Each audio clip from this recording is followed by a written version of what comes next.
Good morning. Good morning. Good morning. Sound clear है? Video clear है? Okay okay, चलो। कल अपनी क्लास थोड़ी बीच में अटक गई थी। उसी क्लास को थोड़ा सा अपन यहाँ पे ऐसे मान लो कि वापस अपन इसको रिवाइज ही कर रहे हैं, या ऐसे मान लो न्यू क्लास ही मान लो, क्योंकि कल वैसे लाइट भी बीच में चली गई थी और मैं भी फिर जल्दी चला गया था। तो कल वाली क्लास को अपन थोड़ा वापस स्टार्ट कर रहे हैं। कल अपन पढ़ रहे थे कंडक्टेंस। कंडक्टेंस देख रहे थे ना, वापस वहीं से स्टार्ट करते हैं थोड़ा सा, आपके वापस वो भी हो जाएगा रिवाइज। कंडक्टेंस, कंडक्टेंस अपन दो चीजों में पढ़ते हैं, एक तो मेटल्स में पढ़ते हैं और एक इलेक्ट्रोलाइट्स में पढ़ते हैं, है ना। एक मेटल्स आपके कंडक्टेंस शो करते हैं और एक आपके इलेक्ट्रोलाइट्स जो होते हैं वो कंडक्टेंस शो करते हैं। मेटल्स होते हैं वो आपके नॉर्मली क्या करते हैं, जैसे किस लॉ को फॉलो करते हैं, ये लॉ भी अपन थोड़ी देर में वापस देख लें, वैसे कल पढ़ लिया था, बस उस लॉ का नाम उस जगह देखना है अपने को। फॉलो ओम्स लॉ, ठीक है ना। और ये कौन से लॉ को फॉलो करते हैं? Follow Faraday's law. एक फेराडे था, उसने एक लॉ यहाँ पे डिस्कवर किया था अपनी तरफ से, तो उसको अपन बोलते हैं फेराडे लॉ।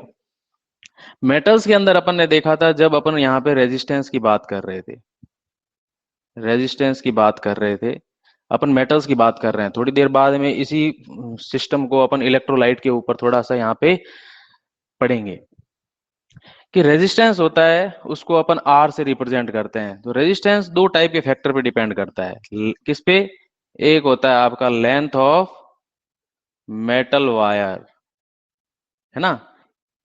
यानी कि आप ऐसे बोल सकते हो कि रेजिस्टेंस होता है वो डायरेक्टली प्रोपोर्शनल टू होता है लेंथ ऑफ वायर।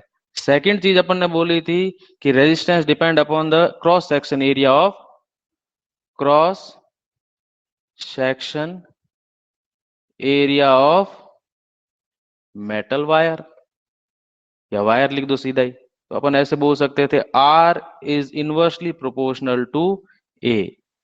यानी कि अपन ने थर्ड टाइम अपन ने जब ने इन दोनों के फॉर्मूलों को अपन ने कंबाइन किया था, तो अपन बोल सकते थे R is proportional to L upon A. जो ये फॉर्मूला था, इसी फॉर्मूले को अपन बोलते हैं ओम्स लॉ। बाकी कुछ नहीं होता ओम लॉ, यही होता है ओम लॉ। यहां तक तो सबको समझ में आया हुआ है। कल अपन ने इसके आगे थोड़ा सा और देखा था कि जब भी अपन इस प्रोपोर्शनलिटी के साइन को हटाते हैं तो अपन यहाँ पे कांस्टेंट लगाते हैं, R is equal to rho L upon A. ये क्या होता है आपके रो, ये जो रो होता है, इस रो को अपन ने थोड़ा सा कल थोड़ा मिसमैच हो गया था। रेजिस्टेंस का जस्ट आपका ये है, क्या बोलते हैं इसको, कांस्टेंट, इसलिए इसको बोलते हैं स्पेसिफिक रेजिस्टेंस। कंडक्टेंस थोड़ा आगे आएगा, इसका जस्ट ऑपोजिट होता है, उसको कंडक्टेंस बोलते हैं। इसको बोलते हैं, आप थोड़ा सा उसको चेंज कर लीजिए, इसको बोलते हैं स्पेसिफिक रेजिस्टेंस। क्योंकि कल थोड़ा दिमाग एक जगह स्थिर था नहीं, इधर उधर मेरे को थोड़ा काम था, इसलिए थोड़ा सा आपको जरा हो गया। तो यहाँ पे जो ये आर का जो फॉर्मूला है, जहां पे आपने प्रोपोर्शनलिटी के साइन को हटा के एक कांस्टेंट वैल्यू लगाई है, इस कांस्टेंट की जो यूनिट होती है वो क्या होती है? इस कांस्टेंट की जो यूनिट होती है वो क्या होती है? इस कांस्टेंट का फॉर्मूला आपने कन्वर्ट किया तो आप बोल सकते हो कि rho is equal to R A upon L. R की यूनिट क्या होती है? ओम। आर की यूनिट क्या होती है? ओम। या ओम का एक सिंबल भी होता है, आपको अगर बताएं तो इस आर का एक सिंबल भी होता है जिसको अपन बोलते हैं ओम बोलते हैं ना। इस ओम को इस तरह से रिप्रेजेंट करते हैं, ऐसे मतलब इन्वर्टेड कप की फॉर्म में इसको रिप्रेजेंट किया जाता है। तो ओम, ए मतलब एरिया, एरिया अपन ने क्या लिया था? सेंटीमीटर स्क्वायर, मीटर स्क्वायर कुछ भी ले लो, और लेंथ क्या है आपकी? सेंटीमीटर। इससे इसको कट कर दिया था तो अपन ने देखा था कि जो इस रो की यूनिट क्या आई थी आपकी, रो की यूनिट क्या आई थी आपकी, रो की यूनिट आई थी आपकी ओम सेंटीमीटर, या आप इसको बोल सकते हो ओम मीटर। याद है, ये इसकी यूनिट्स हैं जब इस फॉर्मूले को कट किया था। सेंटीमीटर रखोगे तो सेंटीमीटर रख देना, मीटर रखो तो मीटर रख देना, बाकी इसके अंदर कोई ज्यादा है नहीं। अब देखो, इस फॉर्मूले के अंदर आपने किसी ने भी मेरे को एक चीज नहीं पूछी कि आपको क्या स्पेशल लग रहा है इसमें। अपन ने मेटलिक कंडक्टर कंडक्टेंस की जब बात की, तब ये फॉर्मूला अपन ने यहाँ पे इन्वर्ट किया। अगर इसी फॉर्मूले को अपन को इलेक्ट्रोलाइट पे अगर अप्लाई करना हो, मैं दोनों चीजें एक साथ लेके चल रहा हूँ, बुक के अंदर थोड़ा अलग तरह से बताया हुआ है, आपको समझने में दिक्कत होगी। इसी मेटलिक कंडक्टेंस को जो अपन ने ओम लॉ को अपन ने पढ़ा है, इसी को अपन को अगर इलेक्ट्रोलाइटिक कंडक्टेंस पे अगर अप्लाई करना हो तो अपन इसको किस तरह से अप्लाई करेंगे। सेम टू सेम फॉर्मूला होगा, बस वहां पे कुछ चीजें चेंज हो जाएगी।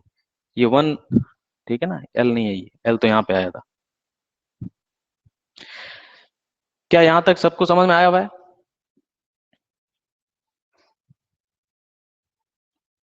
थोड़ा इसको आगे करें। अब थोड़ा मैं इलेक्ट्रोलाइट की तरफ जाऊंगा, इसी इसी चीज को लेके, इसी चीज को लेके मैं थोड़ा सा इलेक्ट्रोलाइट की तरफ जाऊंगा। ओके, इलेक्ट्रोलाइट आपके सेम सिस्टम को फॉलो करता है। बस आपको एक चीज याद रखनी है कि इलेक्ट्रोलाइट में एक स्पेसिफिक कांस्टेंट वैल्यू और आ जाती है। जब अपन इलेक्ट्रोलाइट की बात करते हैं, मैं यहां तक ये तो आपके पढ़ा हुआ ही है, अपन यहाँ पे बात करते हैं इलेक्ट्रोलाइट्स की। इलेक्ट्रोलाइट्स के अंदर अपन कंडक्टेंस को यहाँ पे देखेंगे, तो इलेक्ट्रोलाइट्स के लिए भी सेम टू सेम फॉर्मूला होगा, R is equal to rho L upon A. Same formula होगा, बस जो यहाँ पे ये एल और ए अपन ने लिया था, एल क्या था, लेंथ थी, है ना, ए क्या था, एरिया था। अब यहाँ पे लेंथ और एरिया अपन ने माना था वायर का, माना था ना। अब उसी जगह अपन जब इलेक्ट्रोलाइटिक कंडक्टेंस की बात करते हैं तो वहां पे भी लेंथ और एरिया होता है, लेकिन वहां पे वायर तो होता नहीं है, क्योंकि वहां पे सोल्यूशन होता है, या वहां पे मेल्ट फॉर्म में जो आपका आयोनिक कंपाउंड होगा वो होगा। तो उन दोनों उसके अंदर कोई वायर ही नहीं है, तो वहां पे कौन सी लेंथ और क्या। तो इसके लिए यहाँ पे इस वैल्यू को जब इलेक्ट्रोलाइटिक के अंदर पढ़ते हैं तो इसको बोलते हैं अपन सेल कांस्टेंट। इसको क्या बोलते हैं, सेल कांस्टेंट। ठीक है, अब ये सेल कांस्टेंट क्या होता है, गौर से देखो कि सेल कांस्टेंट कोई स्पेशल चीज नहीं है। एक आपका सेल है, एक छोटा सा सेल बनाया जाता है, जिनके अंदर दो इलेक्ट्रोड होते हैं। उन इलेक्ट्रोडों को बैटरी से जोड़ो चाहे किसी से भी जोड़ो, और उनको एक कंटेनर के अंदर इस तरह से डाल देते हैं।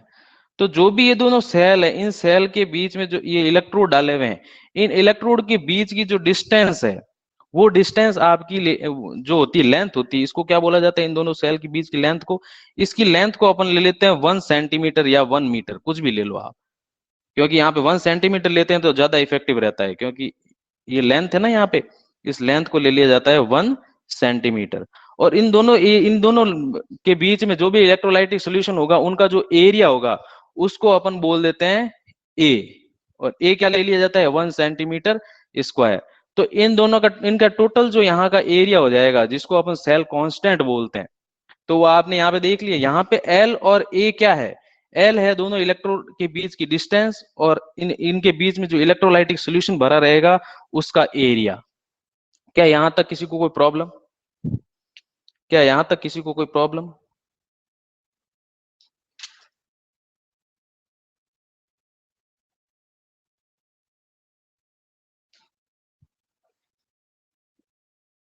इसको एक बार लिख लो, फिर आगे थोड़ा सा करते हैं अपन।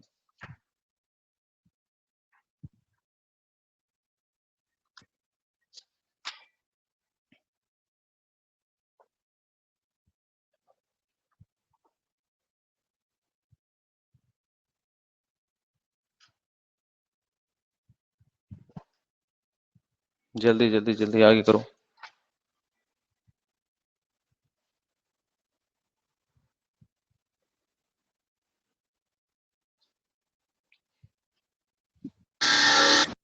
ओके ओके ओके, लिख दिया। तो आगे करें इसको, इस चीज को समझ गए ना आप। इसी फॉर्मूले को जब मेटल्स के ऊपर अप्लाई करना है तो यहाँ पे लेंथ और एरिया क्या लेना है, वायर का। और जब इसको इलेक्ट्रोलाइटिक सॉल्यूशन के ऊपर जब अप्लाई करोगे तो यहाँ पे लेंथ अपॉन एरिया को अपन एक कंबाइंड कांस्टेंट बोल देते हैं, जिसको बोलते हैं सेल कांस्टेंट। और वो सेल कांस्टेंट क्या होता है, एक ऐसा छोटा सा सेल ले लिया जाता है, ये देखो एक कांस्टेंट वैल्यू निकालने के लिए लिया जाता है कि दो इलेक्ट्रोड ले लिए, उनका फिक्स एरिया कर दिया, यानी कि इससे ना तो कम ना ही ज्यादा, और उन दोनों की डिस्टेंस को अपन ने क्या कर दिया, 1 सेंटीमीटर। और इनके बीच में जो भी सोल्यूशन भरेंगे वो इनके बीच में रहना चाहिए। जैसे देखो मैंने बीकर तो थोड़ा बाहर बनाया है, लेकिन बाहर नहीं होता है ये। ऐसे मान लो कि जो सोल्यूशन है ना, इन दोनों इलेक्ट्रोड्स के बीच में ही है, इनसे बाहर नहीं आ रहा, तो उसका एरिया क्या हो जाएगा, उनके जो एरिया क्या हो जाएगा आप उनका, सेंटीमीटर स्क्वायर। ये बीकर कंटेनर है ना, ये थोड़ा बड़ा बनाया हुआ है। आप ऐसे मान लो कि इस सोल्यूशन इसके अंदर ही है, मतलब इन दोनों इलेक्ट्रोड्स के बीच में ही है। तो इसके लिए क्या होगा, जो भी आप इलेक्ट्रोलाइट लोगे उसकी एक कांस्टेंट वैल्यू दे देगा ये सेल कांस्टेंट। फिर बाद में उस इलेक्ट्रोलाइट को किसी भी बड़े सेल के अंदर डाल के अपन उसकी कैलकुलेशन करते हैं, तो अपने को उसकी एक कांस्टेंट वैल्यू तो पहले से मालूम है। ये कांस्टेंट वैल्यू कैलकुलेट करने के लिए ही एल अपॉन ए को अपन सेल कांस्टेंट की फॉर्म में अपन पहले से इसकी कांस्टेंट वैल्यू निकाल लेते हैं। बाकी कुछ नहीं होता इसके अंदर, समझ रहे हो। आगे देखते हैं।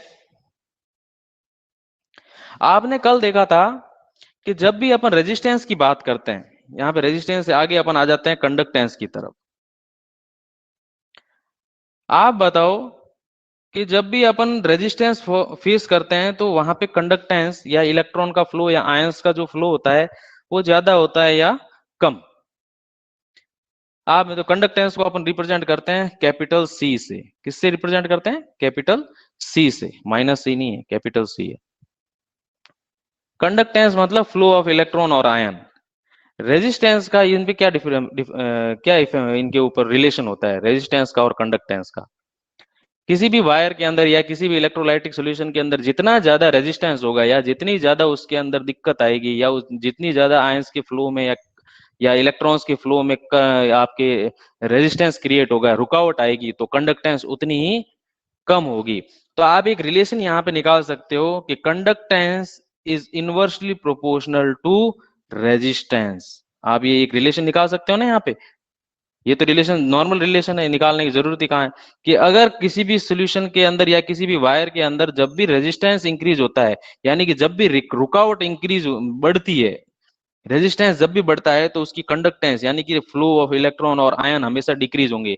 जब भी इनवर्सली रिलेशन आता है तो आपको अच्छे से मालूम होगा, मैथ में तो सबको मालूम होता है। आप जो दूसरे बच्चे हैं जिनको नहीं मालूम है वो ध्यान रखो कि जब भी इनवर्स रिलेशन आता है तो उसमें जो भी चीज बढ़ती है, जो इनवर्सली जो भी चीज बढ़ती है, तो उसकी ऑपोजिट जो चीज है वो आपकी डिक्रीज होगी। अगर इस चीज को अगर आप इंक्रीज करोगे तो उसकी इनवर्सली होती है वो डिक्रीज होगी। यानी इन दोनों का इनवर्स रिलेशन होता है, एक बढ़ता है तो दूसरा आपका घटता है। Very good very good. तो आप इस चीज को समझ गए, इस चीज को समझ गए। तो अब इसी से बताओ कंडक्टेंस का फॉर्मूला क्या होगा। कंडक्टेंस इज इक्वल टू, अब यहाँ पे प्रोपोर्शनलिटी की साइन को जब भी अपन हटाएंगे तो यहाँ पे क्या लगेगा,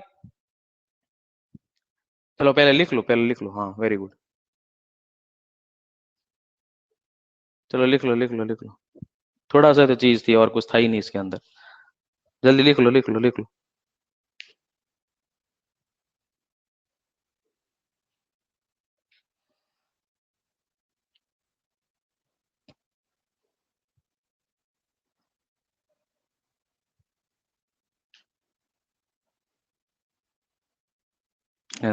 एक चीज यहाँ पे और ध्यान रखना कि यहाँ पे ये एक रिलेशन है जिसमें दोनों की दोनों वैल्यूज आपके लिए नोन होती हैं, इसलिए आप यहाँ पे कांस्टेंट की वैल्यू लिखोगे नहीं, यहाँ पे सीधे लिख दोगे conductance is equal to 1/r।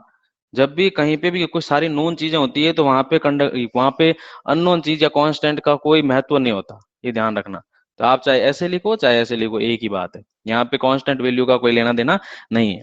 अब इसी फॉर्मूले को देखो, आर की जो वैल्यू थी, ये वाली जो वैल्यू, इस आर की वैल्यू को यहाँ पे पुट कर दो। तो यहाँ पे क्या लिखोगे आप, सी इज इक्वल टू, ऊपर लिखूं, चलो इधर लिख देता हूं। तो यहां पे मैं क्या लिखूंगा, C इज इक्वल टू 1/1/, ये लिखूंगा रो L/A, ऐसे ही लिखूंगा। छोटे छोटे बच्चों को बताते हैं वैसे बता रहा हूं, क्या समझ में आया?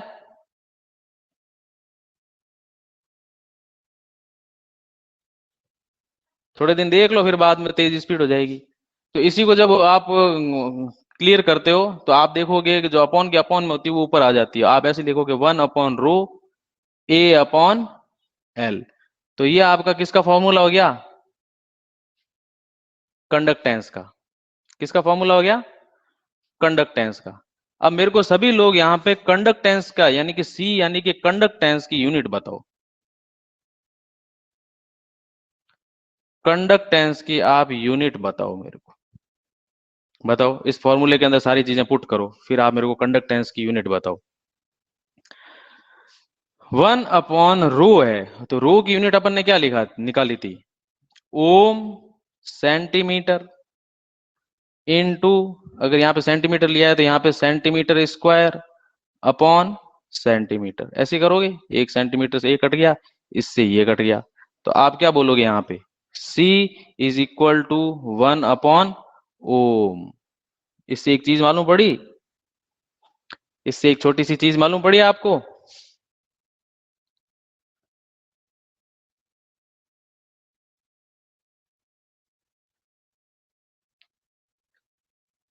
हाँ, अरे क्यों इतना, देखो दिमाग जब भी लगाओ ना तो बढ़िया वाला लगाओ। आपको इसकी यूनिट पहले से मालूम थी? ध्यान दो, मैंने यहाँ पे एक चीज लिखी थी, conductance is equal to 1/R, यानी कि R की जो भी यूनिट होगी उसका इनवर्स कंडक्टेंस होगा। और आपको मालूम है R की यूनिट ओम होती है, तो 1/ओम कंडक्टेंस हो जाएगी। ये और ये क्या है? हाँ नहीं कोई बात नहीं, मतलब अभी तो शुरुआत हुई है, थोड़ा बहुत एक्टिव रहो, बाकी कुछ नहीं है। गलतियां तो होती जाती रहती है, मेरे से भी हो जाती है, आपसे भी हो जाती है, ऐसा कुछ नहीं है। पढ़ते किस लिए हैं? कुछ सीखने के लिए तो पढ़ते हैं। सब कुछ आता हो तो अपन थोड़ी ना सीखेंगे, ऐसा कुछ नहीं है। कोई परफेक्ट नहीं होता इस दुनिया में, इसलिए किसी की कमियां निकालने से अच्छा है कि खुद को इम्प्रूव करो।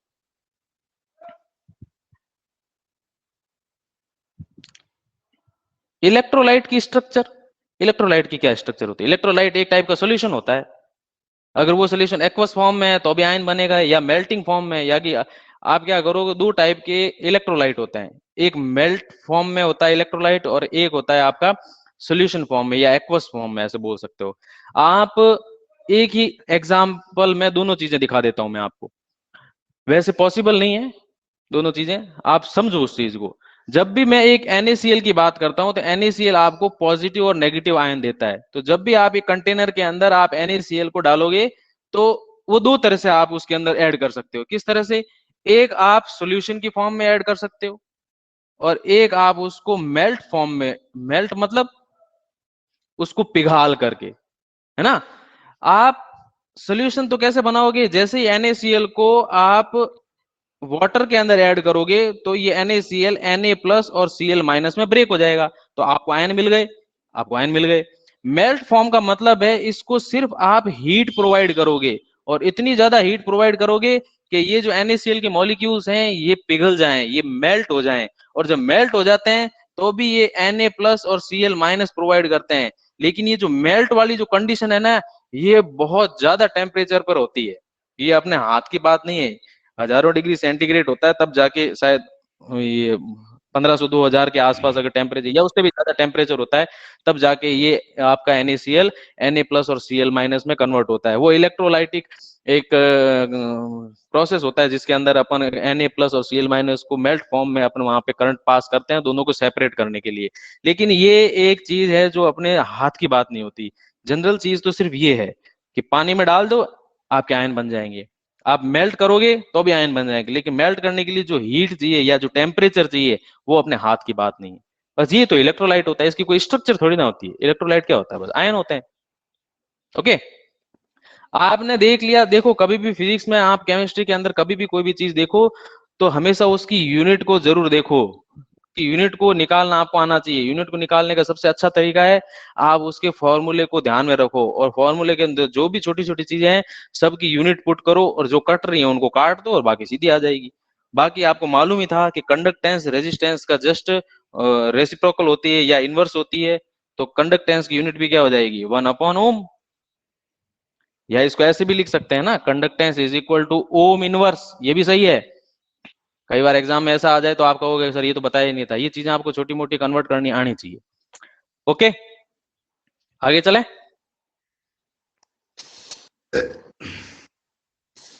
देखो ऑडियो बंद करो, कौन है ये?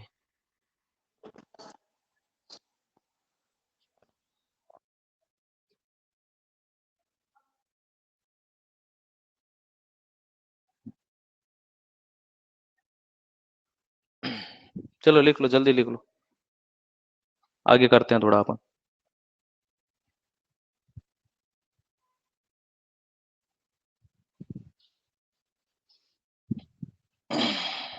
ये वाला तो आप समझ गए ना, ये इसका इसका पार्ट नहीं है, मैंने तो बस आपको जनरल समझाया है। जब इसकी बातें आएगी तभी मैं बताऊंगा आपको। आगे करें। Okay,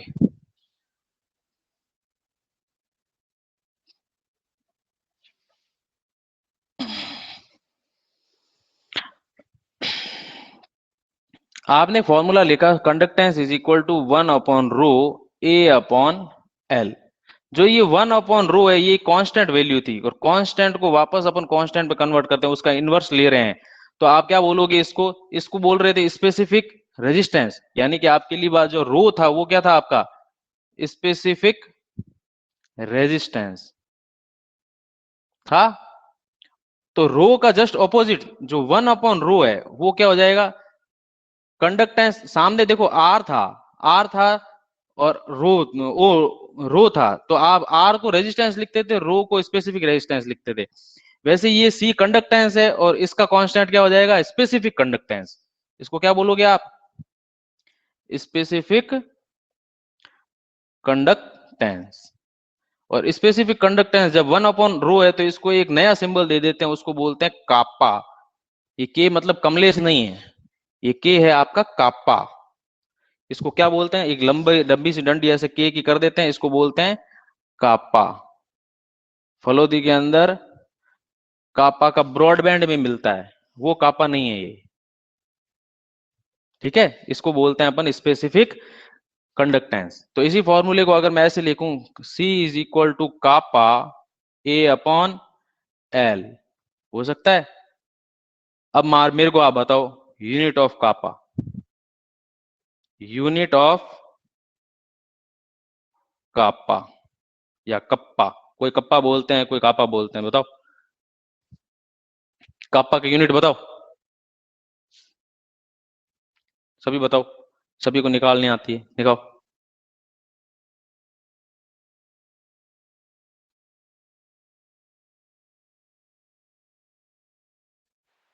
centimetre.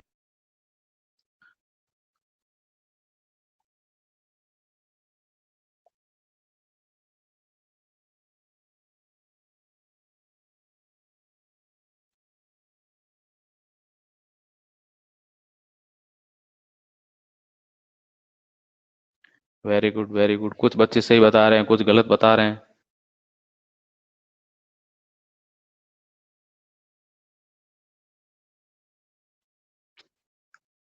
चलो देखो कर ही लेते हैं अपन।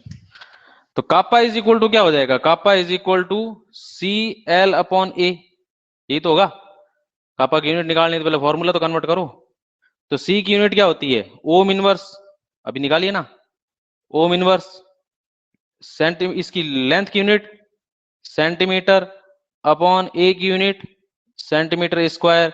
1 सेंटीमीटर से 1 सेंटीमीटर कट गया तो ओम इनवर्स, ठीक है ना, इनवर्स सेंटीमीटर ऊपर चला जाएगा तो इसको बोलोगे सेंटीमीटर इनवर्स। ठीक है, ये आपकी यूनिट किसकी हो गई? कापा की। कई बार ये जो आपका कंडक्टेंस है, इस कंडक्टेंस की यूनिट वैसे ओम इनवर्स बोल रहे हैं, कई बार लोग इसको साइमंस भी बोलते हैं, साइमंस भी बोलते हैं, साइमंस को लिखते हैं एस, इस ओम इनवर्स को ही अपन क्या लिखते हैं? साइमंस। ठीक है ना, तो इसको अगर आप इस तरह से लिखना चाहो तो ऐसे भी लिख सकते हो, साइमंस सेंटीमीटर इनवर्स। और भी अगर कुछ लिखना चाहो तो साइमंस मीटर इनवर्स। अगर यहाँ पे मीटर लोगे तो मीटर इनवर्स हो जाएगा। समझ रहे हो ना? काफी सारी यूनिट्स होती हैं, बस यूनिट कन्वर्जन आपको आना चाहिए। ये भी यूनिट सही है, ये भी यूनिट सही है, ये भी यूनिट सही है। ओके, ये थोड़ा सा ध्यान रखना, क्योंकि आजकल एक नया ट्रेंड चल चुका है साइमंस का। साइमन को लोग समझ नहीं पाते, साइमन्स क्या होता है आपका, कंडक्टेंस ही होता है। हाँ, 1/ओम, ओम इंटू सेंटीमीटर, जो भी है देख लो आप, कुछ सही है कुछ गलत है। ओके, आगे चलें।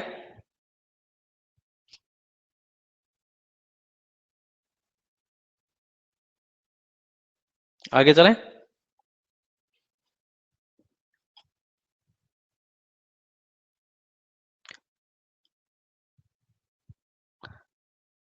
अरे हाँ, बुक में लिखा हुआ है, मुझे मालूम, बुक में लिखा हुआ है।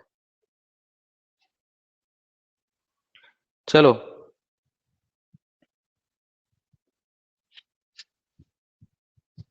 आगे करते हैं। आप इन छोटी छोटी टर्मिनोलॉजी को समझ गए। इस पे आते हैं खूब सारे न्यूमेरिकल क्वेश्चन। बस फॉर्मूला इंटर कन्वर्जन आपको आना चाहिए, तो आप इसमें न्यूमेरिकल क्वेश्चन को अच्छे से फेस कर सकते हो।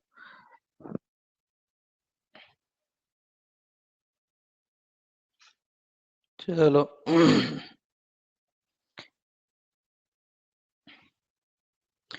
एक छोटी सी नई चीज है जो आपके आगे काम आएगी, आएगी फिजिक्स में भी आएगी काम, और केमिस्ट्री में तो काम आएगी।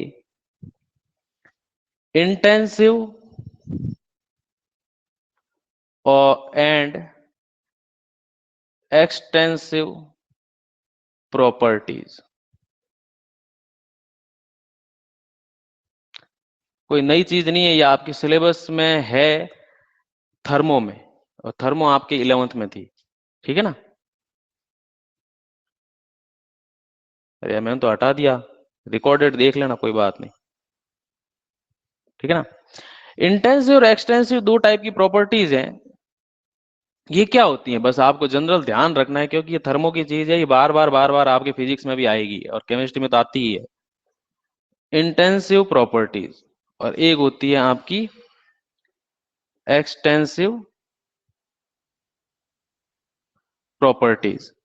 देखो, जो इंटेंसिव प्रॉपर्टीज होती है ये नंबर इंडिपेंडेंट होती है। नंबर इंडिपेंडेंट का मतलब, अगर वहां पे number of moles, pressure, volume कुछ भी बढ़ाओ चाहे घटाओ, उसके ऊपर कोई फर्क नहीं पड़ता। तो वही यूनिट्स अपने यहाँ पे जैसे कंडक्टेंस की बात कर रहे हैं या इस चैप्टर की बात कर रहे हैं, तो यहाँ पे जो रो और कापा जो वैल्यूज हैं, ये नंबर इंडिपेंडेंट होती है, क्योंकि ये कांस्टेंट वैल्यूज होती हैं, और इनका कंसंट्रेशन, प्रेशर, वॉल्यूम, टेम्परेचर कोई भी इंक्रीज करो या डिक्रीज करो, इनकी वैल्यू पे कोई भी इफेक्ट नहीं पड़ता, क्योंकि ये स्पेसिफिक मैटर, स्पेसिफिक इलेक्ट्रोलाइट के लिए फिक्स होती हैं, क्योंकि कांस्टेंट वैल्यूज होती हैं। वैसे के वैसे जो एक्सटेंसिव प्रॉपर्टीज होती हैं, ये आपकी नंबर डिपेंडेंट्स होती है, नंबर डिपेंडेंट्स होती है। जैसे अपन, जैसे एक छोटा सा एग्जांपल ले लेते हैं, कि जो कंडक्टेंस है, कंडक्टेंस ये रेजिस्टेंस है। रेजिस्टेंस का मतलब, अगर आपने देखा था कि जब भी अपन वायर की लेंथ इंक्रीज कर रहे थे तो रेजिस्टेंस चेंज हो रहा था, वायर की लेंथ डिक्रीज कर रहे थे तो रेजिस्टेंस डिक्रीज हो रहा था, वायर की थिकनेस को कम ज्यादा कर रहे थे तो भी रेजिस्टेंस कम ज्यादा हो रहा था कि नहीं हो रहा था। तो जो रेजिस्टेंस हुआ, तो रेजिस्टेंस आपके लिए यहाँ पे क्या प्रॉपर्टी होगी, रेजिस्टेंस यहाँ पे आपके लिए क्या प्रॉपर्टी होगी, बताओ, बताओ। एक्सटेंसिव प्रॉपर्टी, क्योंकि देखो रेजिस्टेंस आपका सिस्टम को चेंज करते ही चेंज हो रहा है, और रेजिस्टेंस किसके साथ चेंज होता था, आपके कंडक्टेंस के साथ चेंज होता था। कि जैसे अगर रेजिस्टेंस चेंज हो रहा है तो कंडक्टेंस भी चेंज होगी, यानी रेजिस्टेंस इंक्रीज होता था तो कंडक्टेंस डिक्रीज होती थी, कंडक्टेंस इंक्रीज होता था रेजिस्टेंस डिक्रीज होती। यानी ये दोनों की दोनों चीजें आपकी क्या है, एक्सटेंसिव प्रॉपर्टीज। और ये दोनों चीजें जो अपन इस चैप्टर के अंदर पढ़ रहे हैं, जिनको अपन बोलते हैं रो, जिसकी यूनिट होती है, जिसकी यूनिट क्या होती है, ओम, सेंटीमीटर, जो भी थी अपन ने निकाल ली थी। इनकी चीजों को याद करने की ज्यादा जरूरत नहीं है, ज्यादा बार बार प्रैक्टिस करोगे तो याद आ जाएगा आपको। तो ये दोनों चीजें होती है, ये नंबर इंडिपेंडेंट होती है, मतलब ये कांस्टेंट वैल्यूज होती हैं। और जो नंबर डिपेंडेंट होती है, जिसके अंदर चाहे लेंथ बढ़ाओ, चाहे नंबर ऑफ मूव्स बढ़ाओ, टेम्परेचर बढ़ाओ घटाओ, जैसे देखो यहाँ पे रेजिस्टेंस का अपन ने टेम्परेचर चेंज किया था तो रेजिस्टेंस चेंज हुआ था कि नहीं हुआ था।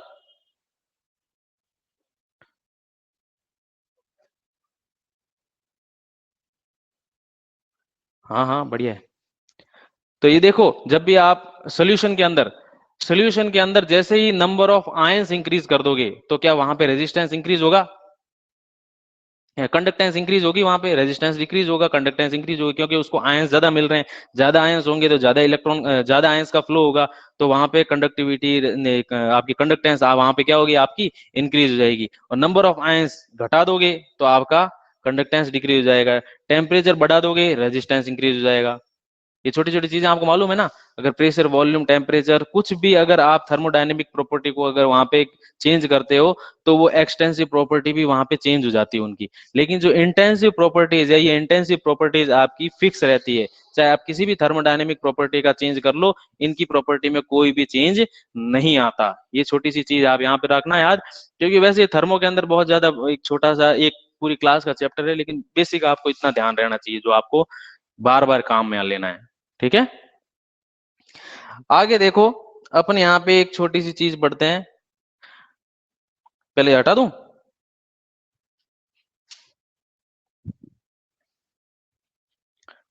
चलो ये हटा देता हूं। अपन ने यहाँ पे स्पेसिफिक कंडक्टेंस की बात की। जो आपकी ये कंडक्टेंस है, ये कंडक्टेंस वैसे तो खूब टाइप की होती है, आपको दो टाइप की कंडक्टेंस पढ़नी है, एक मोलर कंडक्टेंस और एक होती है इक्विवेलेंट कंडक्टेंस।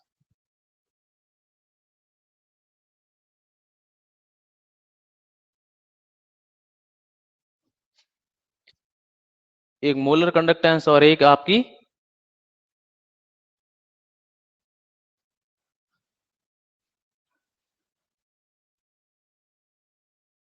Hydration sphere.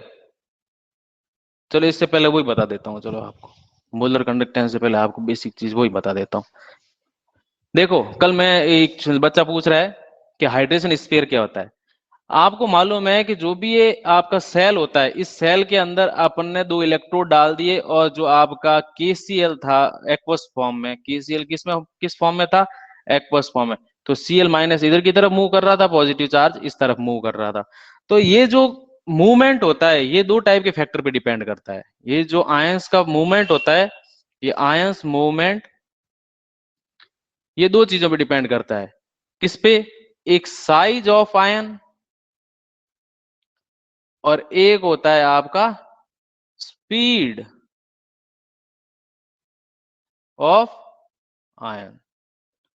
अब देखो, साइज ऑफ आयन का मतलब क्या है, जब आप उसकी एक्वस सॉल्यूशन की बात कर रहे हो, मैं देखो मेल्ट सॉल्यूशन की बात नहीं कर रहा हूं यहाँ पे, ठीक है ना, हाइड्रेशन स्फीयर बता रहा हूं मैं आपको, ठीक है। साइज ऑफ आयन, जब मैं यहाँ पे एक एग्जांपल ले रहा था लिथियम क्लोराइड का, तो आपने देखा जब भी मैं लिथियम क्लोराइड को पानी के अंदर डालता हूं तो लिथियम का एक आयन बनता है और क्लोरीन का एक आयन बनता है, क्योंकि क्लोरीन बड़ा होता है और लिथियम आपका छोटा होता है। ऐसे बोल सकता हूँ, लिथियम प्लस होता है वो छोटा होता है। आपको मालूम है ये छोटी चीजें, 11th में पढ़ चुके हो। तो क्या होते हैं, जो वाटर के मॉलिक्यूल्स होते हैं, क्योंकि ये एक्वस फॉर्म में, ये एक्वस फॉर्म है, तो वाटर के मॉलिक्यूल्स क्या करेंगे, इसको इस तरह से चारों तरफ से घेर के रखेंगे, क्योंकि पॉजिटिव चार्ज है, और वाटर का जो ऑक्सीजन होता है वो नेगेटिव चार्ज लेके रखता है, स्लाइटली नेगेटिव चार्ज, ऐसे ऐसे इस तरह से कवर करके रखेंगे। तो आपको मैंने 11th में या बताई होगी चीज, कुछ मालूम नहीं, कि जो ये लिथियम जितना ज्यादा छोटा होगा, यानी कि आयन जो पॉजिटिव चार्ज वाला जो मेटलिक आयन है उसकी साइज जितनी ज्यादा छोटी होगी, उसके ऊपर हाइड्रेशन स्फीयर उतना ही ज्यादा बनेगा। यानी कि वाटर मॉलिक्यूल्स की एक लेयर बनने के बाद में एक लेयर और आ जाएगी, और वो लेयर आने के बाद में एक लेयर और आ सकती है, ऐसे करके करके, क्योंकि इस पॉजिटिव चार्ज की अट्रैक्शन पावर बहुत ज्यादा है। क्योंकि कोई भी आयन या एटम होता है, उसका अगर आयन है तो वो आयन क्या करेगा, नेगेटिव स्पीसीज को मैक्सिमम अट्रैक्ट करने की कोशिश करेगी, यानी कि maximum number of layers, water की लेयर यहाँ पे इसके ऊपर फॉर्म हो जाएगी। तो वाटर की लेयर जब इस आयन को कवर करेगी तो इसको बोलते हैं अपन हाइड्रेशन स्फीयर। इसको क्या बोलते हैं, हाइड्रेशन स्फीयर। ठीक है, वैसे के वैसे ही जैसे ये नेगेटिव, ये पॉजिटिव चार्ज वाला आयन था, ये स्मॉल साइज का था, और ये क्लोराइड आयन आपका, ये भी ऑलमोस्ट नेगेटिव चार्ज का, क्योंकि फ्लोराइड क्लोराइड ये ज्यादा बड़े नहीं होते, क्योंकि जैसे अपन ब्रोमाइड और आयोडाइड की तरफ आते हैं तो उनकी साइज बहुत ज्यादा बड़ी हो जाती है। तो इसके ऊपर भी आपका वाटर मॉलिक्यूल होगा वो थोड़ा इस तरह से होगा, क्योंकि इस पे नेगेटिव चार्ज है, हाइड्रोजन पे पार्शियल पॉजिटिव चार्ज होता है। तो इस तरह से वाटर के जो मॉलिक्यूल होंगे वो इसको इस तरह से कवर करके रखेंगे ना। तो आपको एक बेसिक चीज थोड़ी मालूम यहाँ पे पड़ती है, जैसे मैं यहाँ पे पूरा वाटर लिख देता हूँ, H2O H2O H2O H2O ऐसे लिख दिया मैंने। एक ये आयन थोड़ा सा साइज में बड़ा था। इसके ऊपर तो अपन ने लेयर्स देखी, तो अपन ने 7-8 लेयर देख ली। मान लो कि इसके ऊपर अपन ने हाइड्रेशन स्फीयर की जो वाटर की जो लेयर्स थी वो कितनी थी, 7 to 8 थी। जैसे इस वाले के अंदर जैसे नेगेटिव चार्ज था, तो ये एक डिफ्यूज्ड आयन था। डिफ्यूज आयन या इसकी कंपेरेटिवली ये डिफ्यूज है, क्योंकि इसकी साइज बड़ी हो गई, जो इलेक्ट्रॉन्स है वो बिखर गए। क्योंकि इलेक्ट्रॉन जब बिखर गए तो वहां पे क्या होगा, उनका जो अट्रैक्शन पावर होगा वो इसकी कंपेरेटिवली थोड़ा कम होगा, ऐसे कह सकते हैं। तो यहाँ पे जो स्पेयर बनेगा वो इसकी कंपेरेटिवली छोटा बनेगा। ध्यान से लग तो ऐसे रहा है कि क्लोराइड आयन है वो बड़ा है, तो इसका स्फीयर भी बड़ा बनेगा, लेकिन ध्यान से देखो क्लोराइड आयन की साइज बड़ी होने के कारण वाटर की जो लेयर्स है वो कितनी अट्रैक्ट होगी इससे। वाटर की लेयर्स यहाँ पे आपकी 3 to 4 ही मान लो अट्रैक्ट होती है, यहाँ पे 7 to 8 अट्रैक्ट होती है। तो 7 to 8 अट्रैक्ट किसके कारण हो रही है, इसकी स्मॉल साइज के कारण, कि छोटा सा है ये बहुत ज्यादा लेयर्स को अट्रैक्ट करेगा, बहुत ज्यादा लेयर का फॉर्मेशन करेगा। तो यहाँ पे जो लेयर्स बन रही है वो ज्यादा बन रही है, इसलिए यहाँ पे बोल सकते हैं कि यहाँ पे हाइड्रेशन स्फीयर होगा वो क्या होगा, बड़ा होगा। यहाँ पे हाइड्रेशन स्फीयर क्या होगा, छोटा होगा। छोटे होने का मतलब क्या है, आप ऐसे मत देखो कि क्लोरीन बड़ा है तो बड़ा स्फीयर बनेगा। क्लोरीन खुद बड़ा है, लेकिन उसके चारों तरफ जो नेगेटिव जो वाटर के जो लेयर्स हैं वो इसकी कंपेरेटिवली थोड़ी कम है। लेकिन अब अगर मैं आपसे बात कहूं कि क्लोराइड लिथियम क्लोराइड की जगह अगर मैं एक एग्जांपल ले लूं, सोडियम क्लोराइड, आपको क्या एग्जांपल ले लेता हूं, सोडियम क्लोराइड एक एग्जांपल ले लेता हूं मैं, ठीक है। अब मेरे को एक बात बताओ आप, जब मैं सोडियम क्लोराइड का एग्जांपल लेता हूं तो लिथियम के कंपेरेटिवली इस पॉजिटिव चार्ज का जो साइज होगा वो क्या होगा, बड़ा होगा या छोटा होगा? बिगर साइज का सोडियम चार्ज Na+ होगा या स्मॉल साइज का?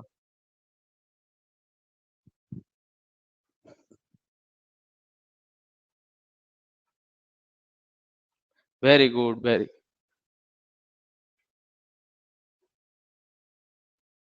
इसमें भी शायद, क्या शायद है, अप टू डाउन जो भी मूव करते हैं तो सारे आयंस होते हैं उनकी साइज बढ़ती है, आयंस हो चाहे एलिमेंट्स हो कोई भी हो। तो आप देखोगे कि यहाँ पे सोडियम जो है इसकी साइज थोड़ी सी बड़ी होगी, तो इसका जो हाइड्रेशन स्फीयर होगा वो अगर अपन कंपेयर करें लिथियम वाले से, तो आप बताओ मेरे को, लिथियम वाला होगा वो हाइड्रेशन स्फीयर बड़ा होगा या सोडियम वाला हाइड्रेशन स्फीयर बड़ा होगा?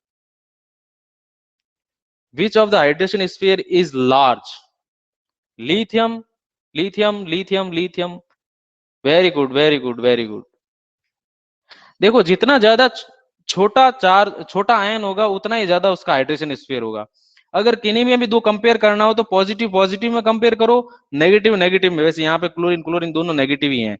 तो अगर मैं यहाँ पे एक एग्जांपल सोडियम क्लोराइड की जगह सोडियम ब्रोमाइड ले लूं तो आप मेरे को बात बताओ हाइड्रेशन स्फीयर किसका बड़ा होगा?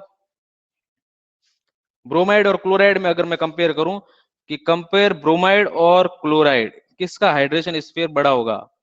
इन दोनों में से किसका हाइड्रेशन स्फीयर बड़ा होगा?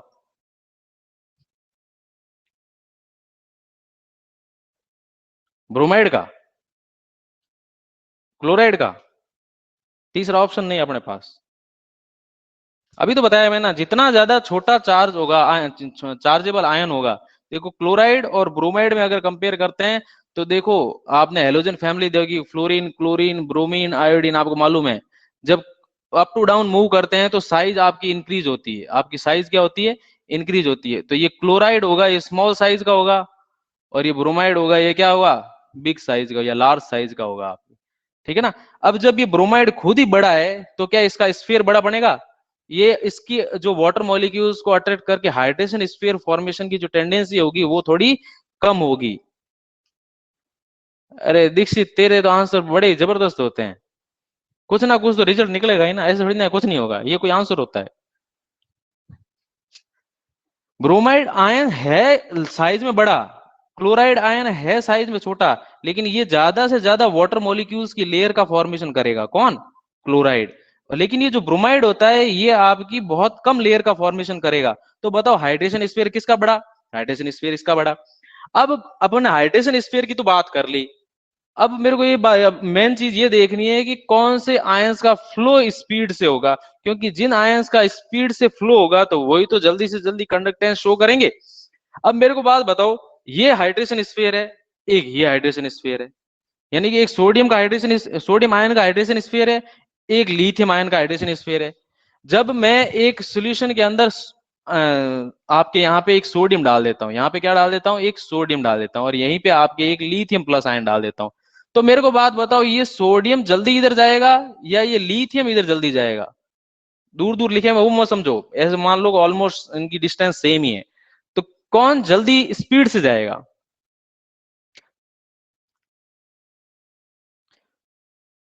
जो लाइट वेट का होगा वो जाएगा, या जिसका वेट ज्यादा होगा, हैवी वेट का होगा, वो स्पीड से जाएगा। ये जनरल सी चीज है, जो जितना भारी होता है उसको चलना फिरना मुश्किल होता है। इन दोनों में से हल्का कौन है? Cl प्लस का हाइड्रेशन स्फीयर लाइट वेट का है, या सोडियम प्लस का हाइड्रेशन स्फीयर लाइट वेट का है? वेरी गुड, लाइट वेट का कौन है? देखो, वैसे तो अगर इंडिविजुअल अगर आप बात करो, हाइड्रेशन स्फीयर की बात नहीं करते हो, अगर यहाँ पे वाटर मॉलिक्यूल्स को कवर करके नहीं रखते हैं, तो आप बोलोगे कि लिथियम प्लस छोटा है, तो लिथियम प्लस जल्दी भाग जाएगा। लेकिन अपन ने यहाँ पे लिथियम क्लोराइड को मेल्ट फॉर्म में नहीं लिया, यहाँ पे लिथियम क्लोराइड को अपन ने एक्वस फॉर्म में लिया। एक्वस फॉर्म का मतलब इसके अंदर अपने वाटर डाल रखा है, तो वाटर मॉलिक्यूल्स इसको कवर करके रखेंगे, तो वाटर मॉलिक्यूल्स ने इसका वेट बढ़ा दिया, ऐसे मान लो कि वाटर मॉलिक्यूल्स जैसे इसका वेट बढ़ा दिया, तो ये चल ही नहीं पाएगा, भले ये छोटा हो। एक छोटे से बच्चे के ऊपर आपने 100 किलो का भार दे दिया, आप कहोगे अब चल, अब वो कैसे चल पाएगा? वही बात यहाँ पे है कि सोडियम जो चार्ज वाला आयन है, इसका लाइट वेट है तो साइज में बड़ा, लेकिन इसके ऊपर वेट बहुत कम है, तो आप कहोगे कि यहाँ पे सोडियम का जो फ्लो होगा वो क्या होगा, इजी होगा। इसीलिए मैंने यहाँ पे थोड़ी देर पहले एग्जांपल लिया था केसीएल का। केसीएल का इसीलिए लिया था कि पोटेशियम जो आयन है, इसका साइज तो बड़ा होता है, लेकिन इसका हाइड्रेशन स्फीयर लाइट वेट होता है, इसलिए पोटेशियम जल्दी से मूव कर जाता है। समझ रहे हो? अगर पोटेशियम क्लोराइड की जगह अगर मैं पोटेशियम ब्रोमाइड लेता तो वो और ज्यादा मतलब स्पीड से चल सकता था, लेकिन वहां पे थोड़ी सी दूसरी चीजें भी इफेक्ट कर जाती है कि बहुत ज्यादा अगर साइज बढ़ जाए किसी आयन की, तो वो खुद ही पहले से ही बहुत मोटा था, और ज्यादा उसको मोटा कर दो, उसके ऊपर चाहे वेट डालो चाहे मत डालो, वो तो वैसे ही बहुत ज्यादा वो चलने में थोड़ा डिफिकल्ट फील कर रहा है, तो वो वैसे ही नहीं चल पाएगा। यानी कि अगर किसी की स्पीड अगर बढ़ानी है, तो वहां पे आप क्या करो, हो सके तो उसको लाइट वेट रखो, और अगर उसकी साइज को बहुत ज्यादा बढ़ा देते हो कि हाइड्रेशन स्फीयर मेरे को तो बहुत ही कम रखना है, तो आप हाइड्रेशन स्फीयर को तो कम कर लोगे, लेकिन उसकी एक्चुअल साइज तो इतनी ज्यादा बड़ी है कि वो वैसे ही नहीं चल सकता। तो ऐसे कहा जाता है कि जो आयंस है ना, वो ऑलमोस्ट यहाँ के लिए जाते हैं, इससे ज्यादा नीचे के नहीं लिए जाते। आप जहां तक हो सके ब्रोमाइड को भी यहाँ पे कंसिडर नहीं करते, बहुत कम कंसिडर किया जाता है। क्लोराइड के जितने भी आयंस होते हैं वो या मॉलिक्यूल्स होते हैं, आयनिक कंपाउंड, तो उन्हीं का ज्यादा यूज किया जाता है। इसलिए यहाँ पे NaCl LiCl इनकी जगह अपन KCl को प्रेफर करते हैं। क्यों? क्योंकि पोटेशियम तो एक ऐसा है जो लाइट वेट का यहाँ पे बन जाता है, और क्लोराइड तो अपन ज्यादा प्रेफर करते हैं कि ब्रोमाइड या आयोडाइड की तरफ चले जाते हैं, तो ऑलमोस्ट उनकी साइज खुद की इतनी बहुत ज्यादा बड़ी हो जाती है कि वो खुद ही नहीं चल पाते, हाइड्रेशन स्फीयर बने चाहे ना बने। ठीक है? अब इसी का जस्ट ऑपोजिट अगर मैं ले लूं, अगर इसी का ऑपोजिट, वैसे वो कंडीशन अपने लिए थोड़ी सी मुश्किल होती है, कि अगर मैं यहाँ पे एक्वा सोल्यूशन ना लूं, सिर्फ मेल्ट फॉर्म में लूं। मेल्ट फॉर्म का मतलब मैं सिर्फ इसको गर्म करके डाल दूं, यानी कि जो LiCl है इसको मैं हीट प्रोवाइड करूं, और हीट कितनी बहुत ज्यादा है क्योंकि ये एक आयनिक कंपाउंड है, तो ये हीट दूंगा तो ये Li प्लस और Cl माइनस में कन्वर्ट हो जाएगा। ऐसे कैसे NaCl होगा, वो NaCl भी आपके किस में कन्वर्ट हो जाएगा, जैसे हीट दूंगा मैं इसको तो Na प्लस और Cl माइनस हो जाएगा। तो यहाँ पे मैं एक्वस नहीं लिखूंगा, यहाँ पे मैं कुछ नहीं लिखूंगा। इसका मतलब क्या है, मैंने इसको सिर्फ हीट देके तोड़ दिया। ऐसे कि ऐसे मैं अगर KCl की बात करता हूं, इसको मैंने हीट देके K प्लस और Cl माइनस में तोड़ दिया। अब मेरे को बात बताओ, मेल्ट फॉर्म में, ये कौन सी फॉर्म में? मेल्टेड फॉर्म में। अब मेल्टेड फॉर्म में मेरे को बात बताओ, कौन सा आयन जल्दी स्पीड से फ्लो करेगा, इनमें से बताओ। इनमें से क्लोराइड तो सब में कॉमन है, लिथियम, सोडियम, पोटेशियम। हाँ very good, Kashyap very good, very good, Lakshita, Rakesh, Sania, very good. देखो अब तो इसके ऊपर हाइड्रेशन स्फीयर नाम की तो कोई चीज ही नहीं है। अपन ने तो पानी डाल के इसमें मॉलिक्यूल है वो आयन में कन्वर्ट किया ही नहीं है। अपन ने तो सीधे इसकी बॉन्ड को ब्रेक करके अपन आयन कन्वर्ट कर दिया। अब तो लिथियम तो खुद कितना है, लिथियम प्लस छोटा सा है, ऐसे करके सोडियम प्लस थोड़ा सा बड़ा है। अब इसके ऊपर अपन ने किसी टाइप का स्फीयर नहीं बनाया है, हाइड्रेशन स्फीयर बनाया ही नहीं है। तो इसमें सबसे हल्का कौन है कि लिथियम प्लस। अब लिथियम प्लस जल्दी से भागेगा, लेकिन जब हाइड्रेशन स्फीयर की बात आ जाती है तो ये, और मेल्टेड फॉर्म में आ जाती है तो ये। आपको कंसेप्ट ध्यान में रखने हैं और कुछ नहीं करना। कोई भी देखो केमिस्ट्री के अंदर लोगों की एक ऐसी धारणा बनी हुई होती है, एक फिक्स ऑर्डर को रट लेते हैं, कंडीशन चेंज होते ही आंसर चेंज हो जाता है। इसलिए आपको सारे कॉन्सेप्ट ध्यान में रखने हैं। और कॉन्सेप्ट क्या है, जनरल चीजें ही हैं। पानी डाल रहे हैं एक बार, फिर ब्रेक कर रहे हैं, एक बार पानी नहीं डाल रहे सीधा गर्म करके तोड़ रहे हैं। अब आपको खुद को सोचना है कि कौन सा हल्का होगा, कौन सा जल्दी चलेगा, बस इतना दिमाग लगाना है, बस इतनी तो केमिस्ट्री होती है। समझे?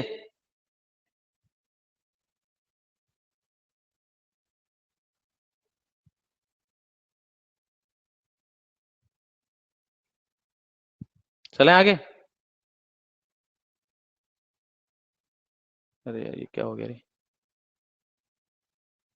अरे ये क्या हो गया। हाँ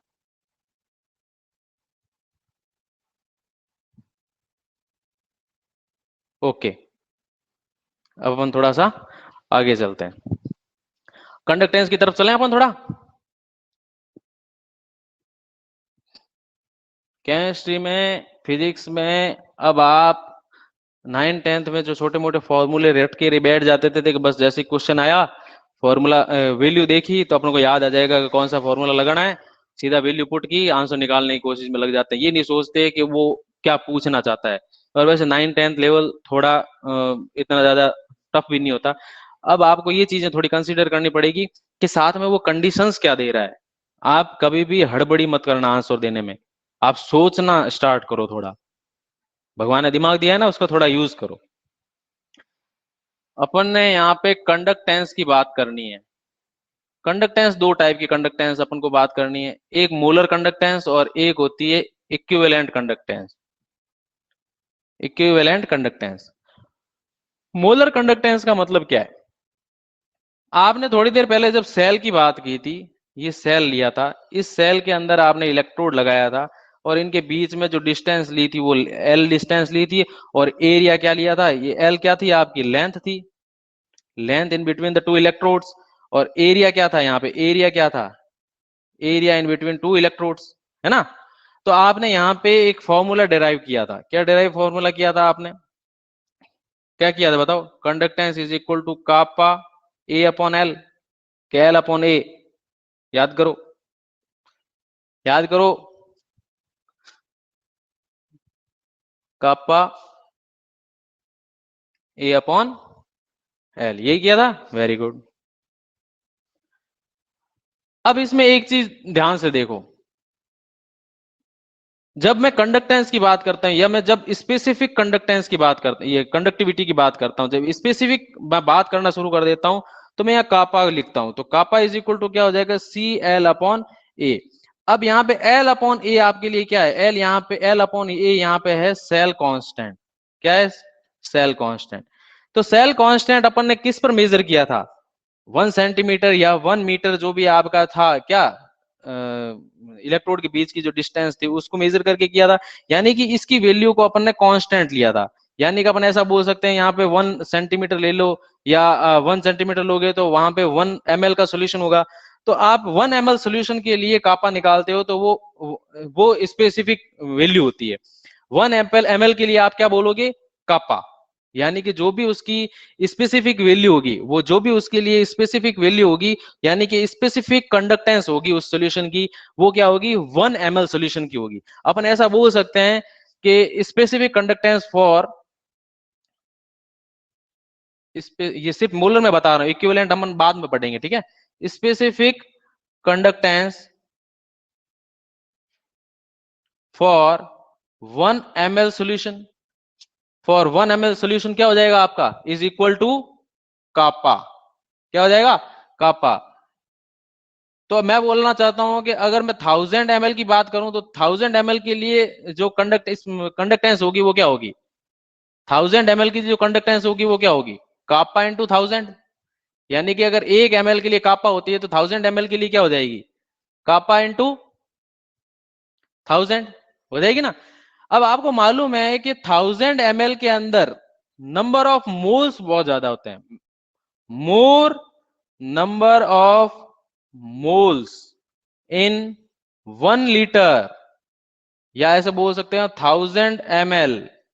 तो आप बोल सकते हो कि वहां पे आपकी जो स्पेसिफिक कंडक्टेंस होगी, यानी कि, या आपके ऐसे बोल सकते हैं यहाँ पे स्पेसिफिक कंडक्टेंस की बात कर रहे हैं तो वहां पे सिर्फ नॉर्मल कंडक्टेंस की बात करते हैं, क्योंकि स्पेसिफिक वर्ड तो सिर्फ 1 ml के लिए लिया जाता है।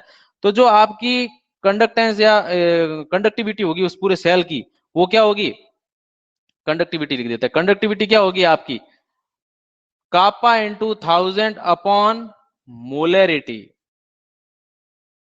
ध्यान रखते हैं इस बात को। जब अपन मोल्स की बात करते हैं, आपने जब सॉल्यूशन वाले चैप्टर देखे होंगे, तो जब भी मोल्स की बात करते हैं तो वहां पे मोलरिटी फाइंड आउट करते हैं। वहां पे क्या फाइंड आउट करते हैं? ओके, गोवर्धन फिर से समझाइए। अब देखो, जब भी अपन स्पेसिफिक कंडक्टेंस की बात करते हैं 1 ml के लिए बात करते हैं। मैं कह रहा हूं कि यहाँ पे जो सेल है उस सेल के बीच की मैंने डिस्टेंस ले ली 1 सेंटीमीटर, 1 मीटर, जो भी है। मैं ये छोटा सेल बनाता हूं तो इनके बीच की जो सोल्यूशन है, उसके अंदर सोल्यूशन की जो लेंथ है वो, उसमें देखा जाता है कि वो 1 ml सोल्यूशन वहां पे तैयार किया गया है, क्योंकि स्पेसिफिक बात कर रहा हूँ। तो 1 ml के लिए जो भी स्पेसिफिक कंडक्टेंस होगी उसको मैं बोलता हूँ कापा।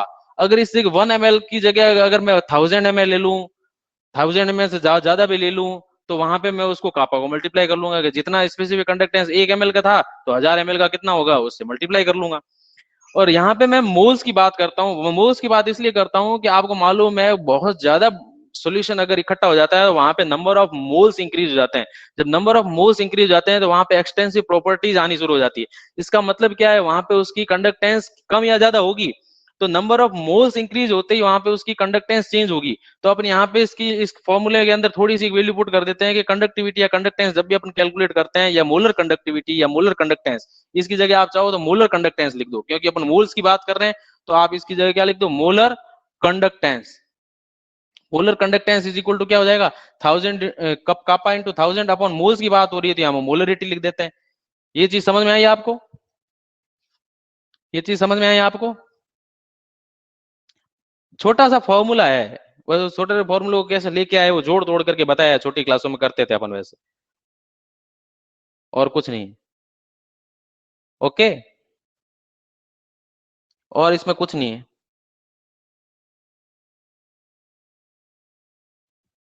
ओके,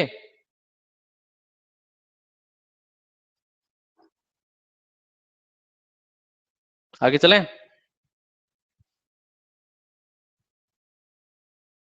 टाइम तो नहीं हुआ? अरे बस, अब हम कल करेंगे थोड़ा है।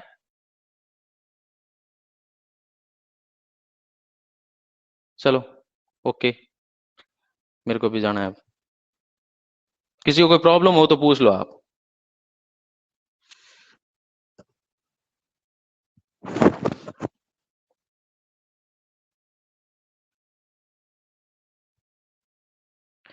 Have a nice day. देखो, दिक्कत आ रही है क्या? इतने दिनों से पढ़ रहे हैं, मैंने तो इतने दिन इसलिए नहीं पूछा क्योंकि नई नई क्लासें चल रही है।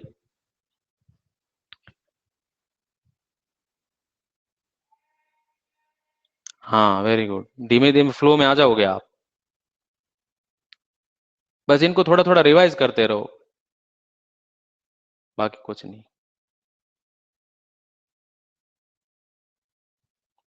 चलो, ओके, चलते हैं। क्या बोल रहे हैं? क्वेश्चन करने हैं इन टेक्स्ट? हाँ, सब करना है। अब आप बड़े हो गए हो।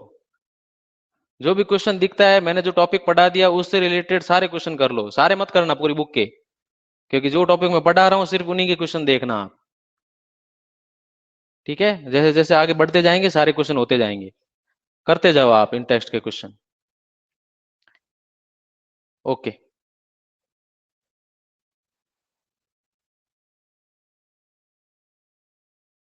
हाँ दीक्षित, बोलो। हाँ भाई।